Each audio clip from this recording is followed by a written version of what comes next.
Hello, good morning, everyone. I'm here to discuss about a patient who presented with shoulder pain. She is 27-year-old lady who's a bit obese, presented to me with shoulder pain of 6 months duration. Actually, her presentation initially was in somebody in Sri Lanka, an orthopedic surgeon who has visited, whom she has visited. She actually presented with pain over the supraspinous fossa, for which she was taken an X-ray, MRI of the cervical spine, the dorsal spine, everything. But not much of clinical examination was undertaken because of fear of COVID, actually. So she had undergone multiple treatment with acupuncture, dry needling on the trapezius. She has gone for some physiotherapy, everything. But in spite of that, there was no relief. So she has come back to India. Now she visited me with this particular presentation as supraspinous fossa pain, which is not getting relieved. Night pain was significant and her sleep was disturbed. So this is the history, short history.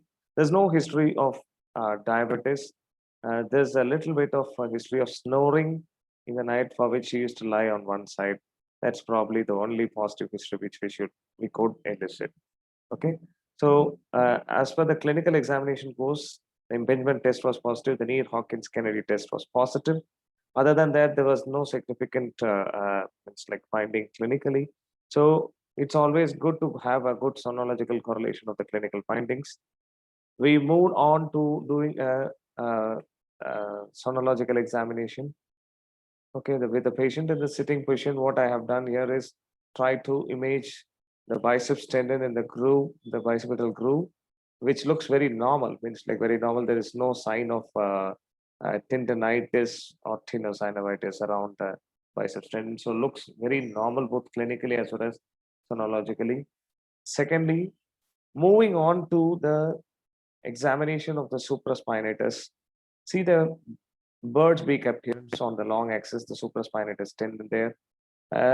More or less a normal echo texture of the tendon which is there, and you could see a couple of hyperechoic areas. Probably those are areas of tendinopathy, and there is a small little over exposure of the cartilage, the bare cartilage sign, you should say. That's the bare cartilage.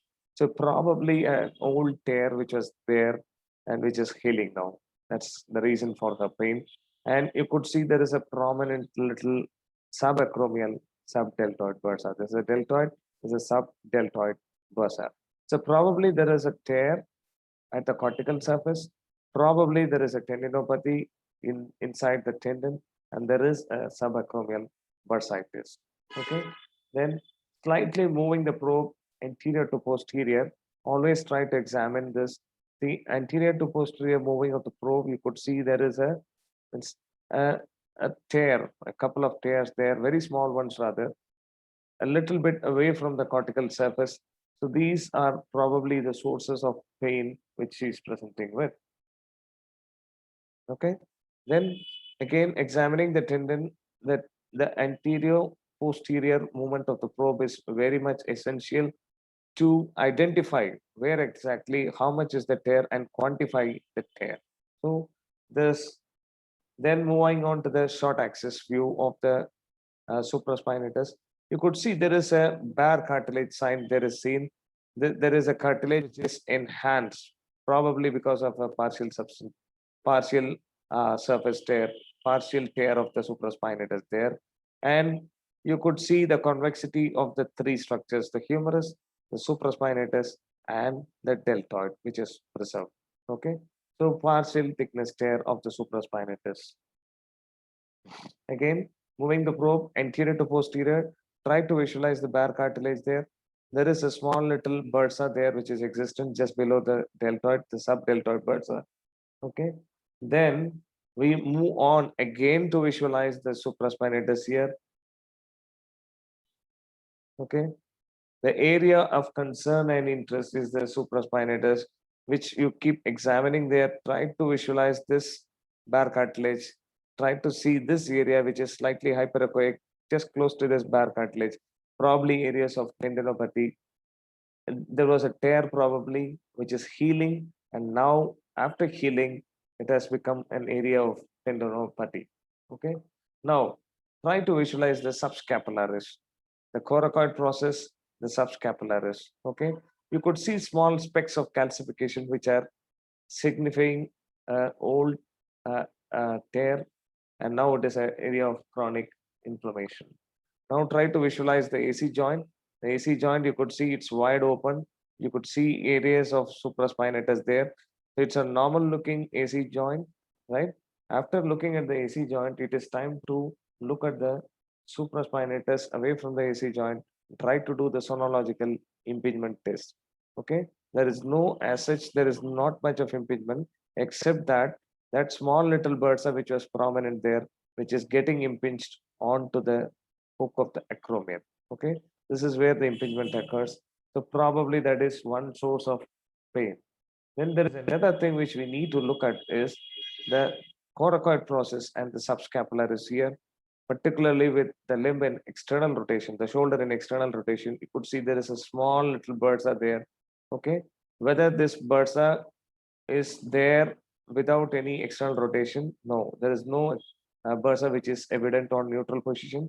So this patient has got a subcoracoid bursa only when there is an extreme external rotation. This is a source of internal impingement, the impingement of this particular bursa onto the coracoid process. Okay, right. Now, how do we diagnose this? Okay, try to do a good dynamic examination of external rotation. You could see this small little bursa which is actually hinging onto the coracoid process and coming out on external rotation. That's the source of pain, and that's the source of pain on internal impingement, right? Once you see that, go to the examination of the posterior glenohumeral joint. You could see the joint is absolutely normal, well-preserved joint. This infraspinatus tendon, there's no sign of any tear, tendinopathy or anything. So everything looks normal on the infraspinatus, right? Now, once you see the infraspinatus, right, go and examine the labrum as well. Okay, look for the suprascapular notch. If there are anything to be seen, okay, go for the suprascapular notch, right? Normal. Then subcoracoid approach. Once you see all that, now the pain generator as such in this particular patient is um, a subcoracoid bursa causing an internal impingement, a subacromial subdeltoid bursitis, which is secondary to a cortical surface tear and a existing tendinopathy, which is causing the pain. As such, for this patient, the range of movements are preserved. The tear is not actually causing a problem. It is only the tendinopathy, the bursae, which are causing the problem. So I plan to give a bursal injection with or without steroid. Thank you.